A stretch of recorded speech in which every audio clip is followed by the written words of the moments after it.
निफाड तालुक्यातील कसबे सुकेने ते कोकणगाव हा रस्ता अत्यंत महत्त्वाचा आणि दळणवळणाचा रस्ता मानला जातो। कृषी उत्पन्न पिंपळगाव बाजार समितीमध्ये शेतीमाल नेण्यासाठी उपयुक्त ठरणारा हा रस्ता गेल्या काही दिवसांपासून मोठ्या प्रमाणावर खड्डे पडल्यानं अपघाताला निमंत्रण ठरतोय। दरम्यान या ठिकाणी सार्वजनिक बांधकाम विभागाचे अधिकारी झोपलेत की काय असा प्रश्न नागरिकांकडून उपस्थित केला जातोय। या रस्त्याच्या खड्ड्यांमुळे अनेक लहान मोठे अपघात या ठिकाणी होत आहेत।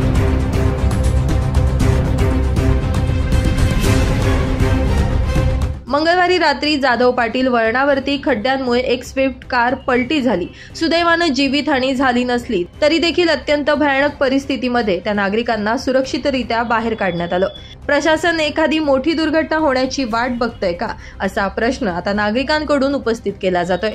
या रस्त्यावरचे खड्डे त्वरित बुजवून रस्ता रुंदीकरण करणं गरजेचं आहे। या रस्त्यानं द्राक्ष, टोमॅटो, कांदे, बेदाणे इत्यादी शेतमाल प्रामुख्यानं याच रस्त्यानं शेतकरी घेऊन जात असतात। अनेक शाळांच्या शालेय बस सुद्धा याच रस्त्याने जात असतात। तरी देखील प्रशासनानं त्वरित खड्डे बुजवावे।